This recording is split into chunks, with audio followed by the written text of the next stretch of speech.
delighted to introduce the Toastmaster for the International Speech Contest. He's been a Toastmaster for almost 25 years, but not just a Toastmaster. He has served at all levels of leadership before rising to the highest office, District Governor. He's been committed to the growth and high standards of our district and our organization.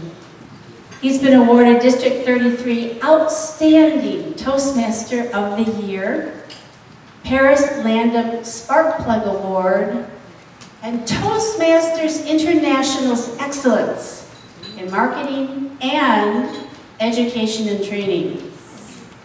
Prior to Toastmasters, he served honorably in the United States Air Force as a Vietnam veteran.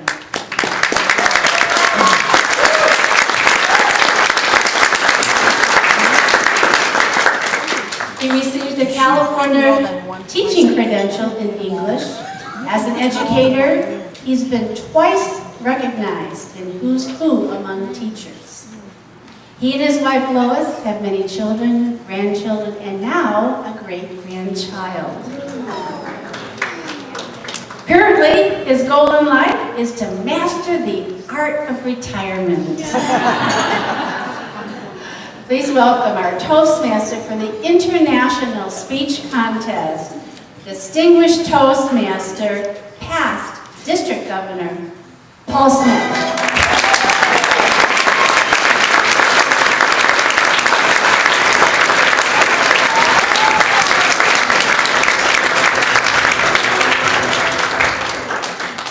Thank you, Kathy.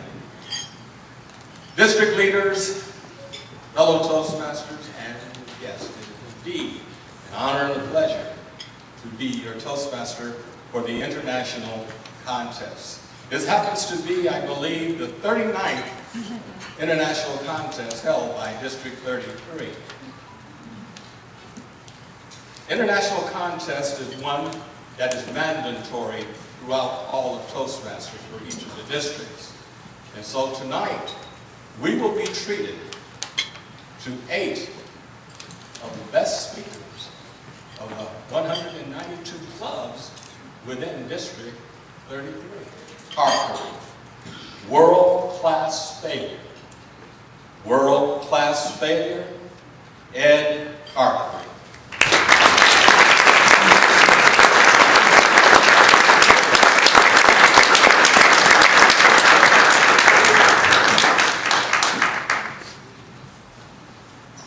Many years ago, I snuck out of the front of my house with my wife's diamond engagement ring hidden in my hand. The same ring that we saved for a couple of years and traveled to Antwerp, one of the diamond capitals of the world, to purchase the perfect diamond. I believed I had to sell that ring to raise money for a business venture I was in. Later that day, being the man of my household, I came home and I told my woman what we did. Ladies and gentlemen, that was a colossal mistake. I don't remember much of what happened next. Doctors are not hopeful that I'll ever regain my memory due to the amount of trauma that I received on my head and my face. What I do remember, just before I passed out, was the look in my wife's eyes. I believe she was thinking, I married a world-class failure. Mr. Toastmaster, fellow Toastmasters, and everybody that knows what it feels like to fail. Jillian Michaels, of The Biggest Loser, she sums failure up this way. A bad day for your ego, it's a good day for your soul. I was having a bad ego day. That turned into 2 really bad ego years. It started with selling my wife's ring, then getting beat up by my wife, and then putting that money into a business, and I failed at it, and we lost everything. Those were 2 bad years. I call them the dark ages. But out of those 2 years, something spectacular happened. We stumbled upon a process that since we have revised into 3 simple keys. 3 keys that have saved our lives. Matter of fact, I am married today now for 29 years. That's all to the same woman. I'm not pulling a David Letterman and adding up wives consecutively. it's the same girl I sold the ring on. These 3 keys work. They're powerful. They've changed our lives. Key number 1, we must take action. Every day we have to take action. It's the lifeblood of the process.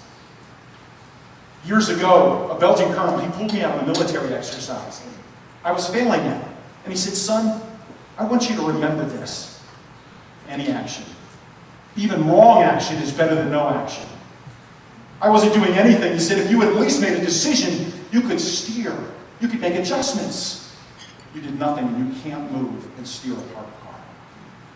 Action is so incredible because it leads us to the second key of the process. And the second key is by far the most powerful. We're going to fail. I'm going to fail. Failure's beautiful. Failure is up here. Quitting is down here. Failure is the opposite of quitting. Quitting says I give up. After my last failure, I'm done. I'm going to camp out in front of the mountain that mastered me. And then I'm going to give guided tours for the rest of my life explaining why that mountain beat me.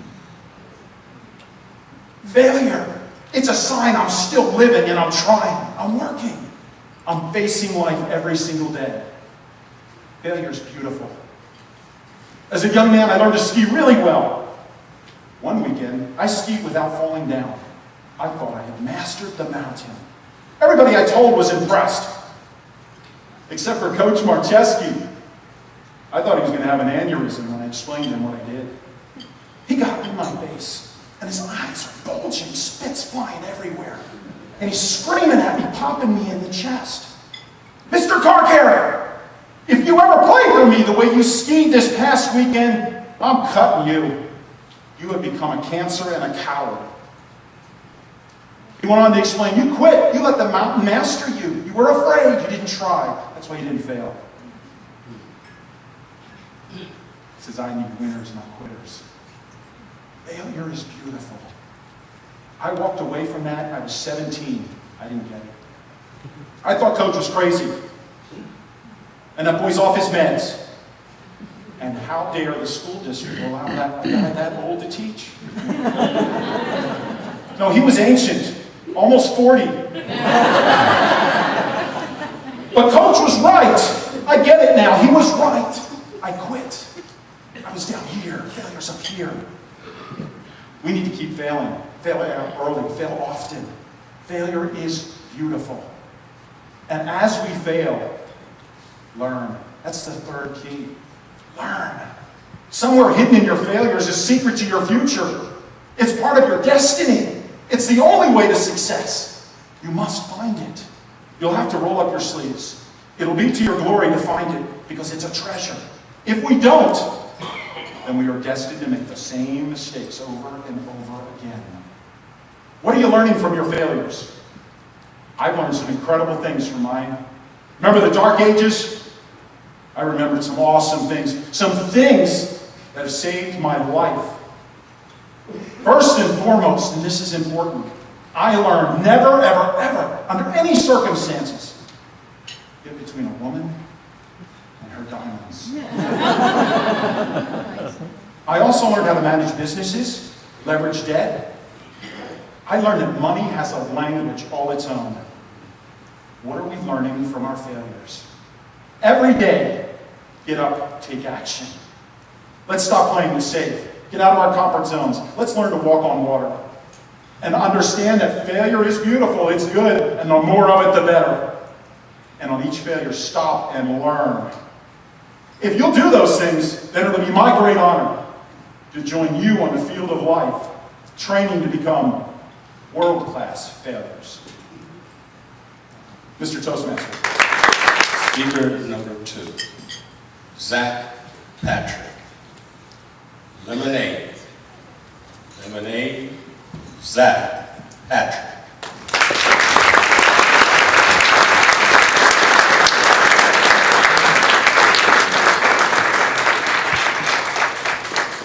Mr. Toastmaster, there were 2 brothers who were fraternal twins and raised by a verbally and physically abusive father.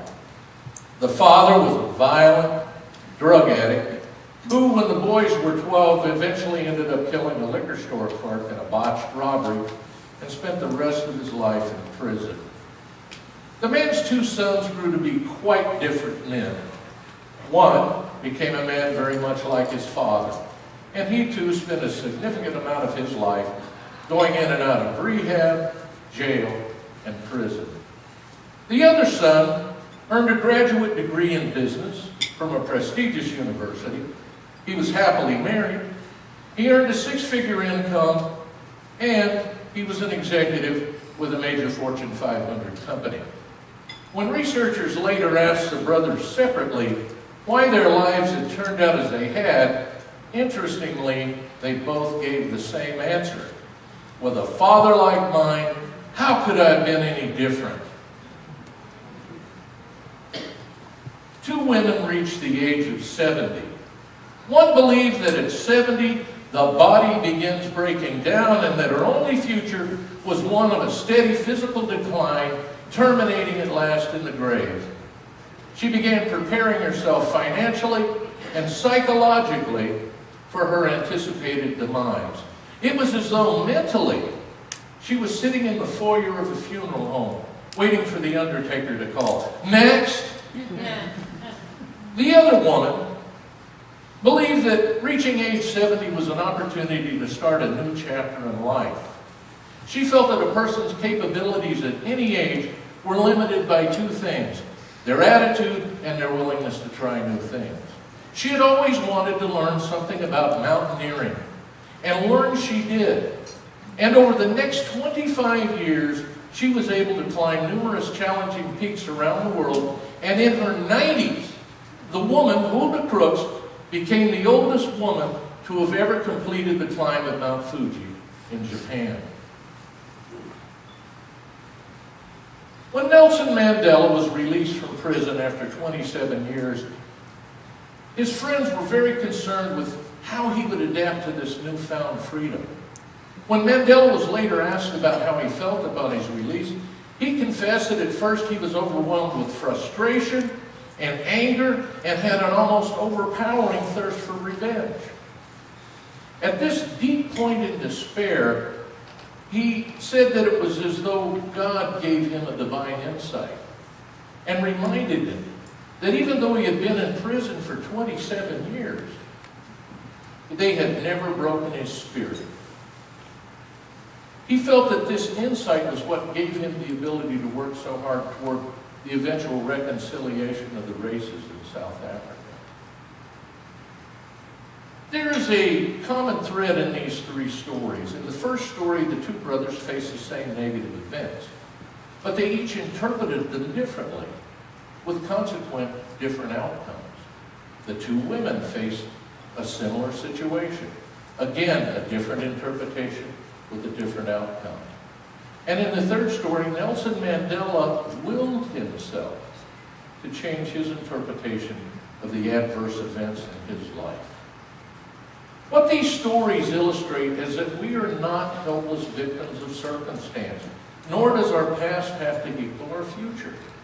If we're victims at all, we are victims of our interpretation of adverse events. An event plus our response equals an outcome. Whether that outcome is positive or negative depends upon that response.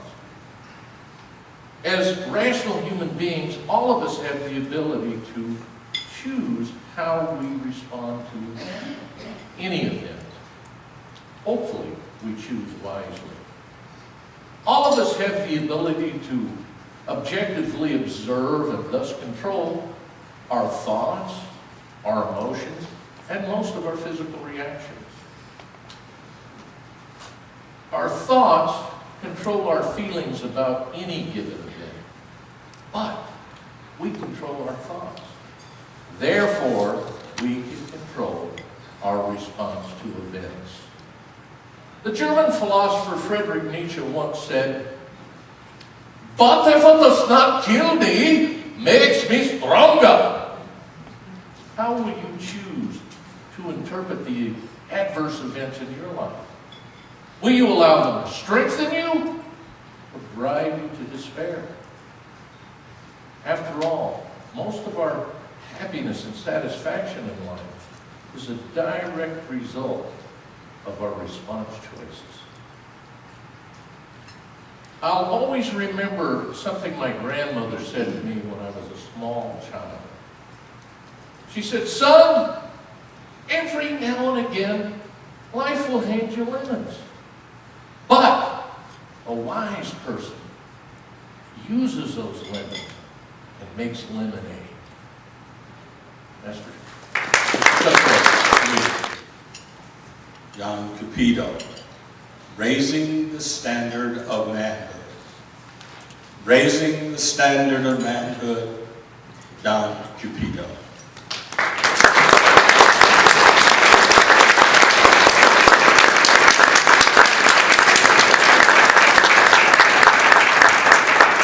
Thank you, Mr. Chairman. Ladies, gentlemen, why do we not have a good, strong, responsible concept of manhood in America? I was pondering this while sitting by a water fountain near Fresno City College. There beside me was a young man wearing those big, baggy pants. Where'd you get those pants? Walmart. No, you didn't. You sneaked into my house and pulled them out of my closet. You see, those pants would fit me much better than they'd ever fit you. Please forgive this old son of an Italian immigrant for giving you a hard time. Just that there were so many young fellas in our country struggling to fill the pants of the fathers they don't have. Manhood is a little bit like a stepladder, or maybe a high jump event. The first one might be something I've seen in inner cities when you see a young fella walking around with one hand on his crutch, one hand up here saying, "I am a man." Fellas, if that's what you're doing, in the community of men, you have no bragging rights. You'll have to do better than that. Perhaps the second run of manhood might be machoism, when it means the willingness to fight. You go around snarling at everybody saying, "Don't mess with me." You find yourself surrounded by your enemies and your strength is neutralized by all the other guys. Besides, how can you brag in the company of our country's veterans? Let us offer our veterans our respect. Physical work might be another rung. The guys that get up early in the morning, who jump on their trucks and go to the construction sites, or perhaps out into the hot, back-breaking fields. Let us offer them respect. How about other men? Another run might be a man who married his woman, raising his children, going out and work, taking all sorts of risks to provide for his family, so his wife doesn't have to take those kind of risks. Indeed, we should offer him respect. I've had the opportunity to attend so many men's prayer groups in Central California, and so many men tell me point blank, "John, I cannot conceive of God as my Heavenly Father because I never had a father in my lifetime." There was a time in America when we had a good, strong, responsible concept of manhood. But my generation, the baby boom generations, destroyed it. Our fathers came back from the war in 1945. They had defeated Adolf Hitler in the Empire of Japan. They married their women that made them our mothers almost immediately. They found this nation still in the Depression, but they weren't depressed. They went to work hard and long hours. And they turned this country into the greatest economy the world had ever seen. And they said to us, everything's for you, son, everything's for you, son, except my company. We were hurt, felt abandoned, and left out of the world of man. We were shoved to the study halls with statements like, why does my son have to dig ditches like I have to? Why can't my son become a doctor and a lawyer and engineer? We felt left out, even though they were good meaning. We were bitter, we criticized, overwhelmed by their bragging rights. We had none. So we attacked them verbally and refused to recognize anything positive they had done. They were the responsible ones. We would say, we will never be responsible. The girls heard all this criticism, and they said, we will never trust men again. And the young girls, instead of following their mothers in the Judeo-Christian sisterhood, the union women had that they used to hold up high their love for men, from men. The girls decided to form another union, another group called the Women's Liberation Movement. They dropped the price of love to zero. They created the philosophy of free love, and we, the guy, says, boy, does this process work well.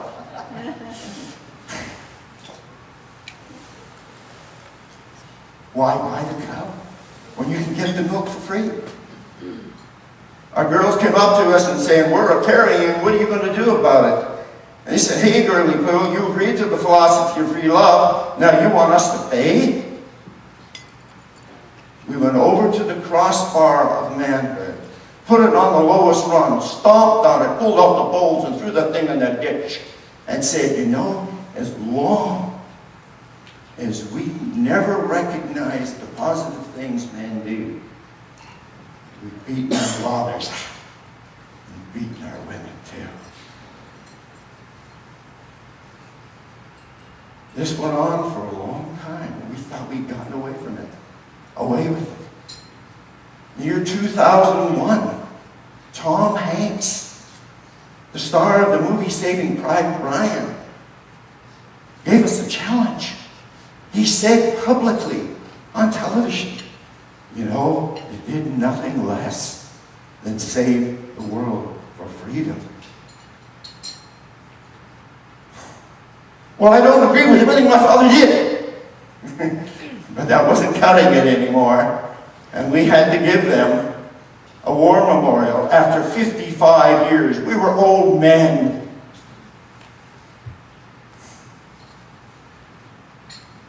To the young men that I see out there in our streets, I say to you, you have the power to raise the standard of manhood anytime you choose.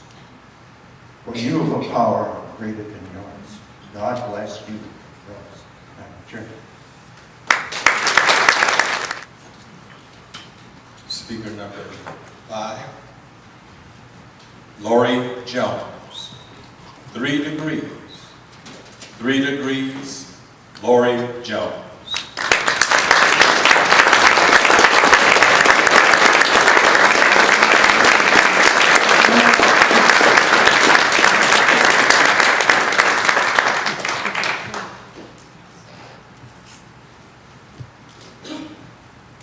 Has anyone ever said to you, yo, where you from?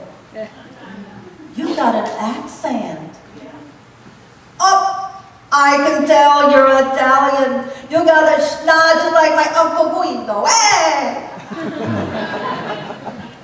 That's okay. Some folks need to just place us somewhere because it suits their comfort zone. But what if those words become accusations or slurs?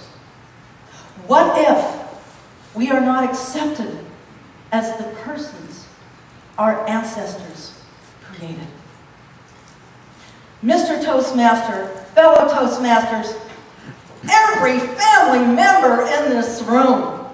Join me on a journey that may help you discover who you are and why it matters to the rest of us. Do you remember that ride at Disneyland called It's a Small World? Remember that? There they are, 300 brightly costumed audio animatronic dolls, holding hands and singing, promoting global, joyful unity. And I look at them when I was a kid and I thought, boy, that's really corny. But as I got older and hopefully a little wiser, I realized it is a small world. Thanks to all of our ancestors who traveled the world and commingled centuries ago. Last year, PBS had a show called Finding Your Roots, and it was hosted by Harvard professor Henry Louis Gates. And one day, Professor Gates visited some African-American school children, and he asked them, "Are you sure that your ancestors are only from Africa?" And the children looked at him, "Oh, yes." Well, it was obvious, right? They had African features. Their eyes and their skin were as dark as ebony. And Professor Gates said, "Let me show you something." He pulled out a map of Europe. And on this map were brightly colored circles of red, blue, green, orange, yellow. And he said to them, "That is your DNA. You also have European ancestors." Well, they looked at it. They couldn't believe what they saw, but he was right. What was Professor Gates' message? To me, it was, don't judge a book by its cover, even when that own book cover is your own. What the show's researchers were trying to prove, and I thought they did a very good point, is that all of us somehow are genetically connected, separated only by 3 degrees. 3 degrees of separation means all of us here share one mysterious, distant cousin, 4, 5, 6 times removed.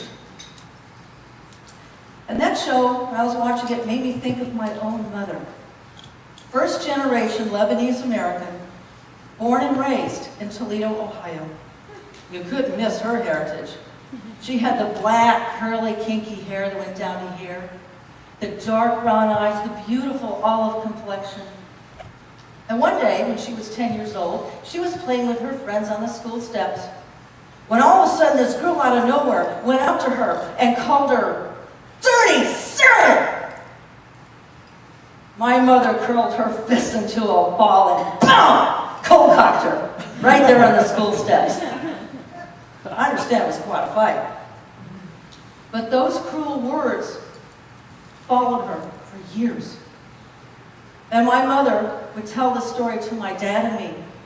And she'd say, it was as if those words were like a hot branding iron that branded my soul. And my father looked at me and he said, "Honey, be glad you're a Jones. No one can hurt you if they don't know what you are." Why is it that some people insist on pressing down their bigot buttons when they come across someone who is culturally or racially different from themselves? Don't they know the truth? If they dug a little deeper in their own roots, they wouldn't like what they find. Because those people that they're against, they're their family members.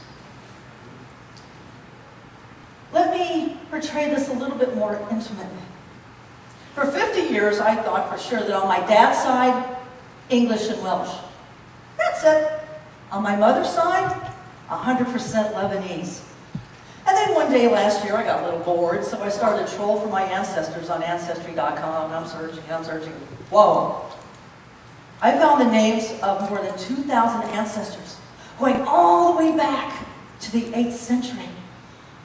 And one in particular was my 9th great-grandfather, Lord William Lyon, a 14-year-old orphan who sailed from England to Massachusetts 1 year after the Mayflower. And I thought, oh, he's just English, that's it. No. I dug a little deeper into his roots and I found out that he was connected to Scottish nobility, which was connected to Norman France, which was connected to all of Europe, down to Turkey, ancient Armenia, even Jerusalem. And that was only on my father's side. This humbled me because I realized this was proof. It is a small world. We are one family. We are one race, and that race is humankind. So when you leave this contest tonight, if you can, call up your grandparents. Grandma, Grandpa, tell me about your history. Or search for your ancestors yourself on the internet. Dare to discover the thousands of people who made you who you are and how you connect to the rest of us. But for now, do me a favor. Look at the person next to you. No, really do it. Give them a big smile. Big smile. And when you're so inclined later, give them a great big hug. Because, hey, we're family. Whether we're close relation or separated only by 3 degrees. Kathy Hamilton. 7 little words. 7 little words. Kathy Hamilton.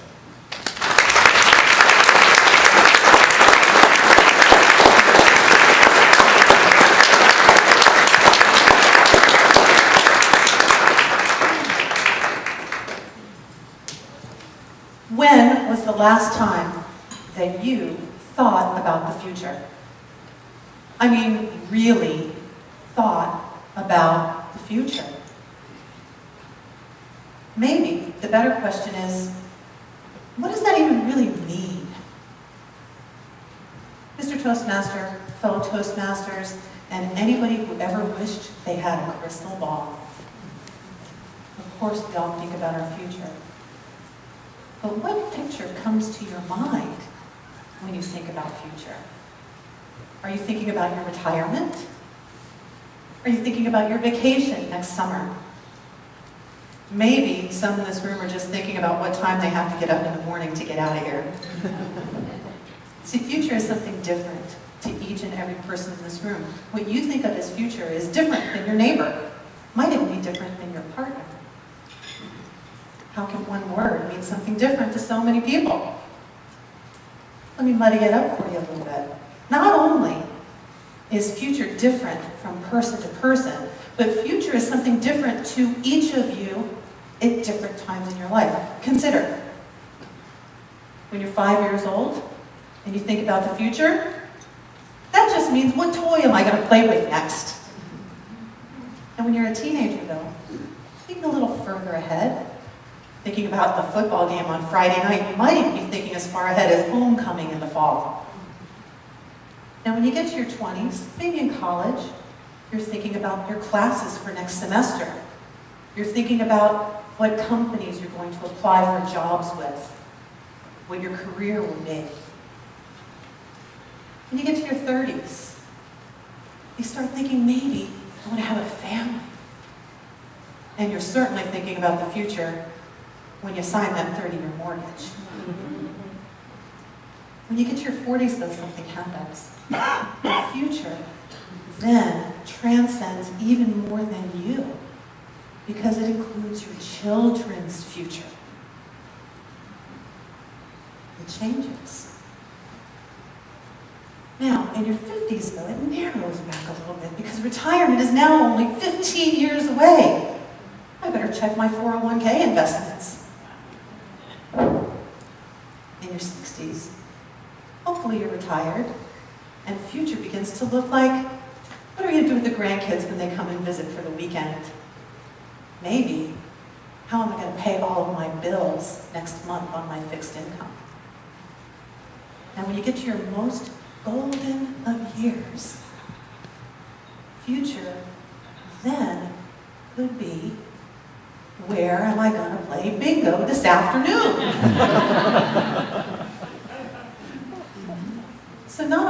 change from person to person. It changes according to where you are in your life. But your definition of future can also change according to circumstances or another person that you encounter. And that is exactly what happened to me. About a year and a half ago, I was having a conversation with my friend Paula. And she was talking to me about plans that she had. She wanted to go to school. But the time just wasn't right. The kids were too little. So she decided she'd wait. She wanted to buy a house, but the market wasn't quite right. And she didn't have quite enough money for a proper down payment, so she decided to wait.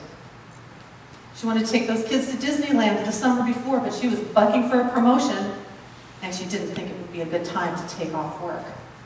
So she decided to wait. What is it that you have planned that you've decided to wait? And then she said to me the 7 little words that changed my definition of what future means. She said to me, I just thought I'd have more time. And the next day, Paula died. See, 6 months earlier, she'd been diagnosed with cancer. It was very aggressive, and she was losing her battle. So this conversation that we had really wasn't about the future at all. It was about regrets. It was about the things that she wasn't going to be able to do, that she had planned to do. Not about her future, because the definition of future for her at that time was just moments. At 40 years old, her future was gone. And it gave me cause to inventory my list of things that I want to do in my life. Reprioritize those things and think about what I would regret if I didn't do those things. And then do them now. I decided that I was going to challenge my fears. My fear of heights. I rode a zip line across a crowd full of people, all of them pointing up at me saying, I wish I could do that. And I was doing it. I quit my day job to pursue my dream job. I called my mother that I hadn't spoken to in 5 years. Because I knew that I would regret if she didn't know that I still loved her, if I ran out of time. Because of those words that Paula said to me, I knew that in my last moments of life, I am not going to be lamenting those things that I regretted not having done. Not me. I'm going to be saying, I probably shouldn't have done that. But boy, am I glad I did. And do we have time to do it one more time? I would urge each of you, inventory your list. What would you regret not being able to have done in your life? And do that now. Because you see, every day is a dream. And every minute is a miracle. And every breath is life. And live that life now. Because you live now. So you won't have to say, I just thought I'd have time. Pelletier. 6 little words. 6 little words. Carolyn Pelletier.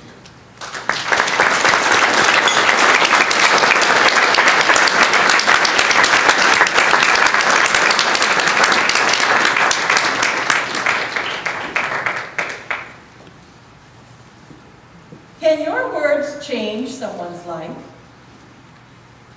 Will the words you say be the words that stay?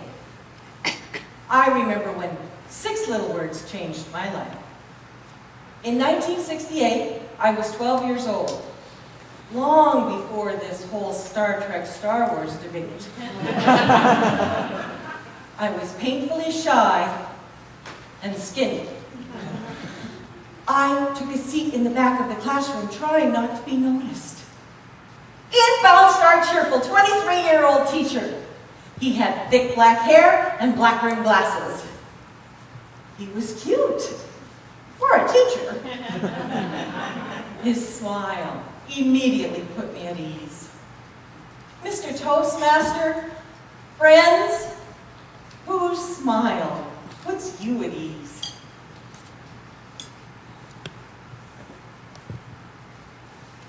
Hello, class. My name is Mr. Ortwine.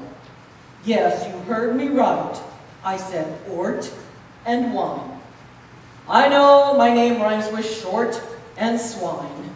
I am a little ham, but I won't be cured. Starting in the back, who are you?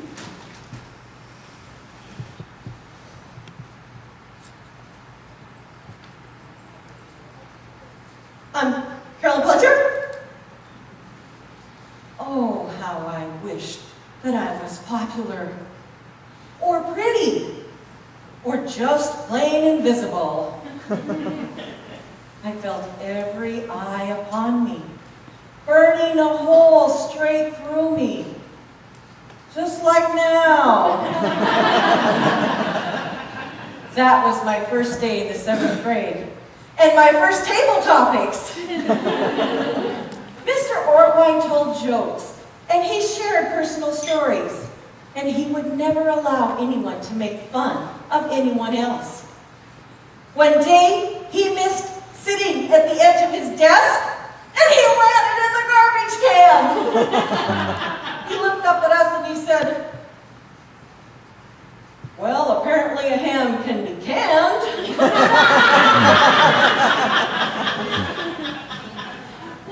Okay, class, I'd like you each to pick a partner and give an oral report on an important person in history. Have you ever been picked last? I got stuck with Mary the Moose McDonald. Mary, I said, what if I play Nellie Bly and you play a newspaper reporter and interview me? Yes, and let's memorize our lines and wear costumes. We were the only ones who wore costumes, and they laughed at us until Mr. Ortwine said, "Shh."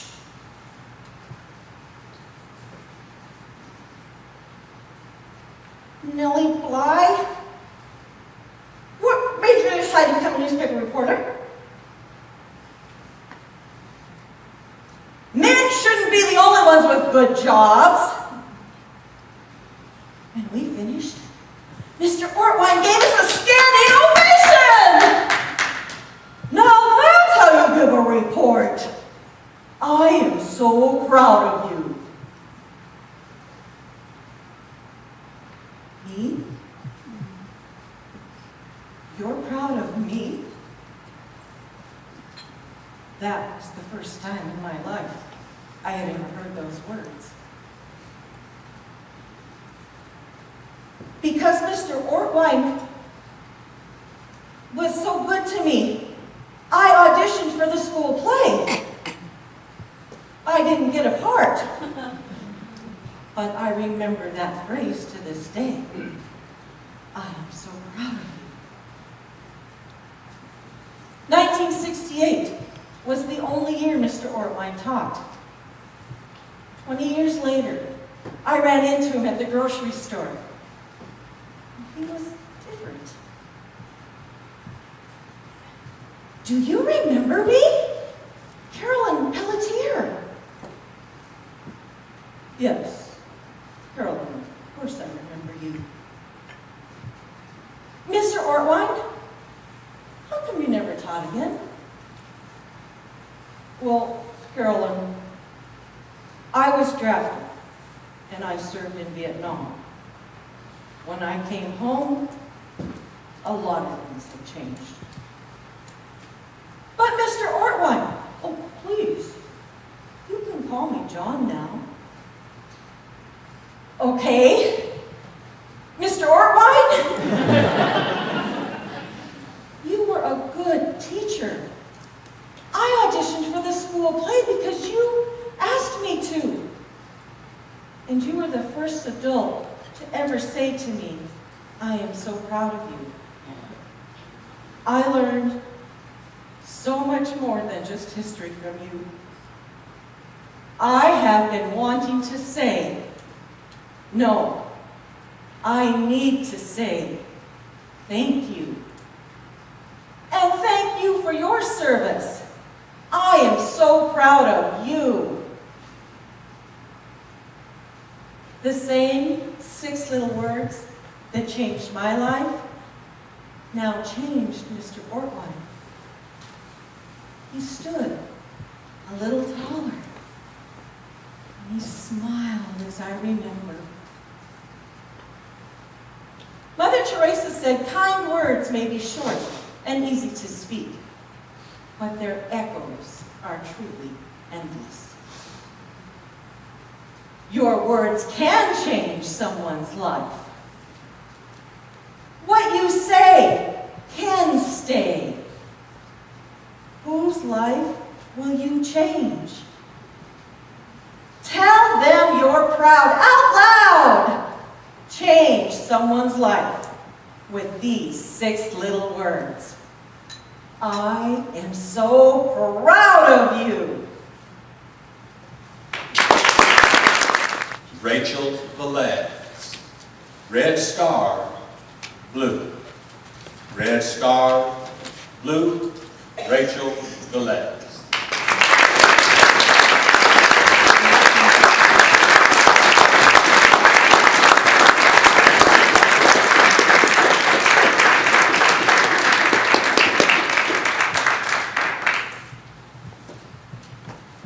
I stood in the circle, watching as the last pieces of bread slowly drifted to the ground. For the first time, I was a member of the GLBT community who fell to despair. Mr. Toastmaster, fellow Toastmasters, and distinguished guests, I've participated in the Coming Out Stars diversity exercise more than 4 times as part of student leadership training at my university. It was always an emotional experience, and the lessons I learned are applicable to every person in this room. For those of you who are unfamiliar with the exercise, here's the gist. Everybody in the room gets a colored star. It will be blue, purple, orange, or red. You don't know what the star color means until your exercise begins, but you do know that this star represents your world. You write your name in the center, and on each of the 5 points, you write the 5 most important parts of your life. The name of your best friend, the name of your closest family member, your dream job, a community that you're involved with, and finally, you write your ultimate goal in life. You get to decorate the star in any way that you want, with feathers, or with glitter, or in fancy Star Wars font, if you can manage. But before I continue, I want everyone in this room to imagine themselves with a colored star. You can choose blue, or purple, orange, or red. Imagine your name in the center, and those 5 points filled in. Imagine your glitter, or your Star Wars font, or whatever it is, whatever makes your star you. And once you have that image, you are a member of the GLBT, the gay, lesbian, bisexual, transgender community. And you have finally decided to come out to the 4 most important people in your life. Your best friend, your closest family member, the co-workers at your dream job, and finally, the members of your community. Now, if you have a blue star, you are accepted with open arms. Your family and friends are there to support you 100% of the way. Your star remains full. And one day, you will achieve your greatest goal in life. If you have a purple or an orange star, you're met with some hesitancy. You see, not everyone can seem to accept you right away. And some people, they just can't seem to accept you at all. But for the people that remain on your star, though bended back, they will come around one day. And you might get to achieve your greatest goal in life. But if you have a red star, you're met with rejection and disgust every step of the way. Everybody in your life leaves you. And in the end, you fall to despair. You must rip up what remains of your star, your hopes and dreams, even your name. Standing in a circle full of people, watching as they rip off pieces of their lives, of themselves, letting those pieces fall to the ground is painful. But more than that, it's real. The first time I participated in this exercise, I chose a red star and I decorated it, not knowing what this exercise entailed. And I watched as my entire life fell apart piece by piece, never to be picked up again.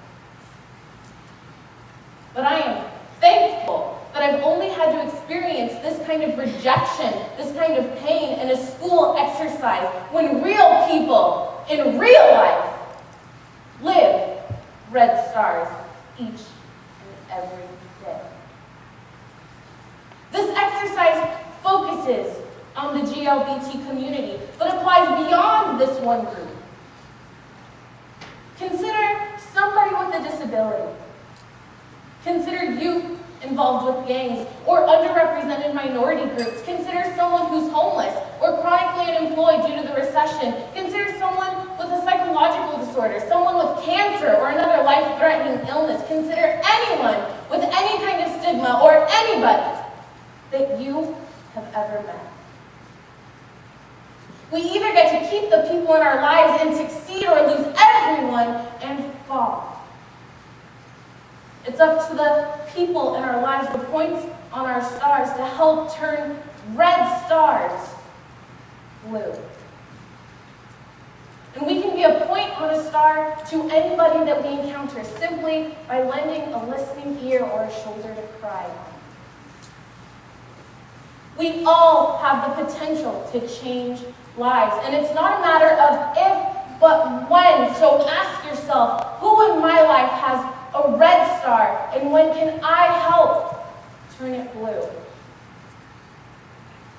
I consider myself fortunate to have led a blue star kind of life, when fate could have dealt me red star family and friends, co-workers, and community members. We can't change where we come from, our race, our gender, our sexual orientation, or whether or not we have a disability, but we can choose how we treat others from the same predetermined boat. We can choose to treat people with kindness, with respect, and with dignity. And if we do that, we will turn red star blue. Mr. Toastmaster.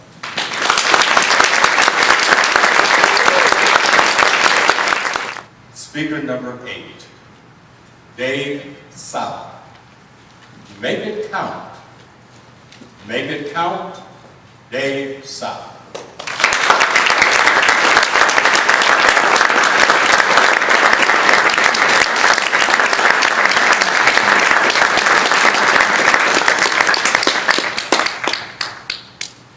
Thank you, Mr. Toastmaster. Fellow life travelers, thanks for showing up. 30 years in law enforcement has given me a front row seat to enough human drama to last me the rest of my life. Some of it mildly amusing, like the frantic 911 call from a person reporting their car stolen, only to embarrassingly discover after we get there that they came out a different door to the mall than they went in, and their car is just around the corner from where they swear they left it. Some of it tragically amusing. I saw a man who committed suicide by cutting his own throat with a chainsaw. The chainsaw was still running when we got there. Sweet aroma of two-stroke oil and gasoline smoke still hovering softly in the air mercifully masked the ominous odor of human blood that had splattered on the wall and pooled on the floor. A quick survey of the scene. The first question I had was, what brand of chainsaw is that? Because I can never get mine to start. Turns out it was a Stihl, S-T-I-H-L, which was astonishingly appropriate because it was still running and the dead dude was deafening. Yes, these tired eyes have seen death 1,000 times. I've seen people shot, stabbed, robbed, raped, beaten and left for dead in the desert. You watch the news, you've seen the stories. But unless violence has touched your life in a personal way, those stories can stay someone else's story, and you can stay insulated from the pain. Veronique Posner knows the pain of violence that's personal. She knows the kind of pain that no parent should know. Her 6-year-old little boy, Noah, was the youngest of the 20 children murdered in the massacre at Sandy Hook Elementary School. She says that some days the pain makes it hard to get out of bed. As a firearms trainer and use of force trainer, it's my job to prepare police officers, as well as interested civilians, on how to deal effectively with the violent predators of our society. And I do that by making violence personal, by bringing it out of the shadows where it tries to hide, out of the shadows of apathy, denial, and ignorance. The Japanese swordsman Miyamoto Musashi said, "The path which leads to truth is littered with the bodies of the ignorant." I help people on their path to truth. And I start by asking this question: whose responsibility is your life and safety? When violence becomes personal, whose job is it to deal with it? Many point to the police and say, that's your job. It says serve and protect on the side of your police car. But I'm here to tell you the truth. And the truth is that when seconds count, the police are only minutes away. How many minutes away do you live from the closest donut shop? Now that's kind of funny, but when the reality of that truth is staring you in the face, it's not funny at all. A woman recently learned that when thieves broke into her house when she was home alone. She quickly ran upstairs and hid in the master bedroom closet. Thieves looking for loot soon made their way there and found her hiding, cowering, crouched behind the clothes. She begged, please, please, take whatever you want, just don't hurt me. Where's your money? Give me your money.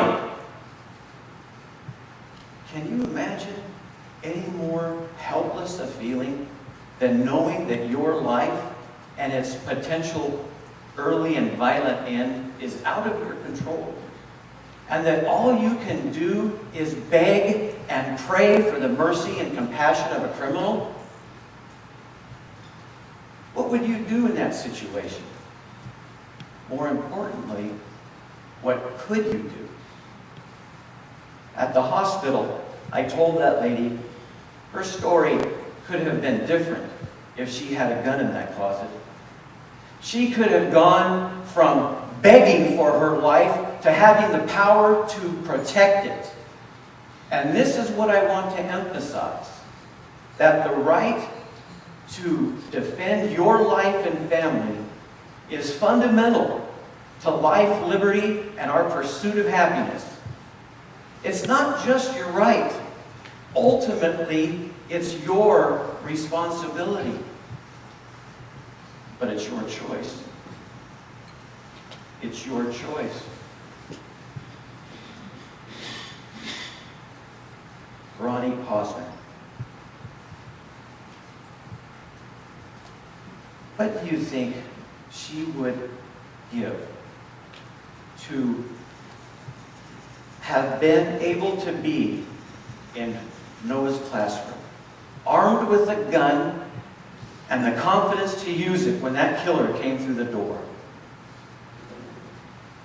And if she could not have been there, how thankful would she have been for anyone else who was there?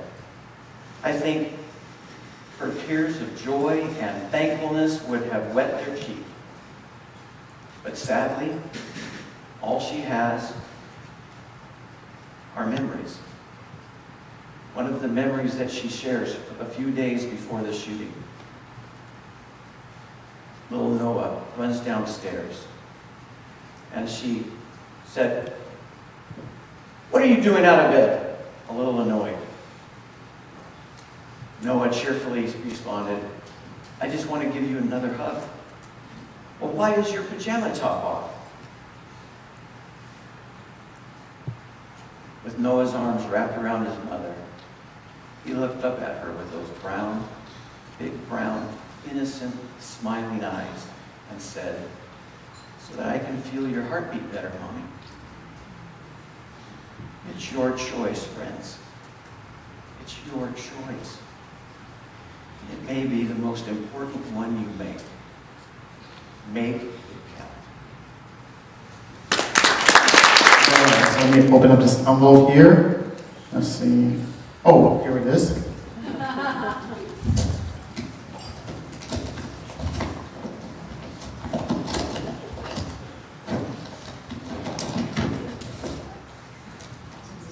First and foremost, there is one disqualification for time. The third place person in the International Speech Contest is Rachel Velez.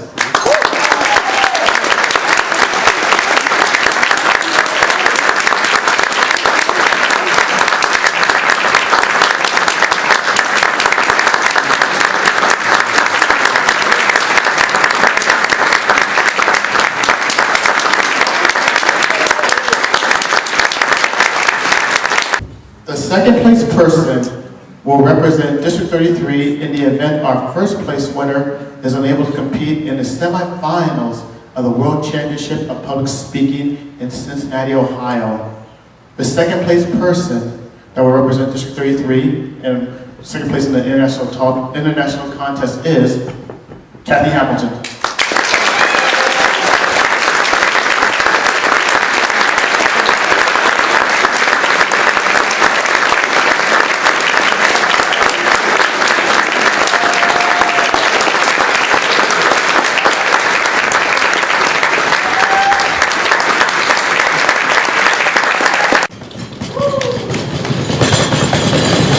The first place person that will represent District 33 at the semifinals in Cincinnati, Ohio is Carolyn Pelletier.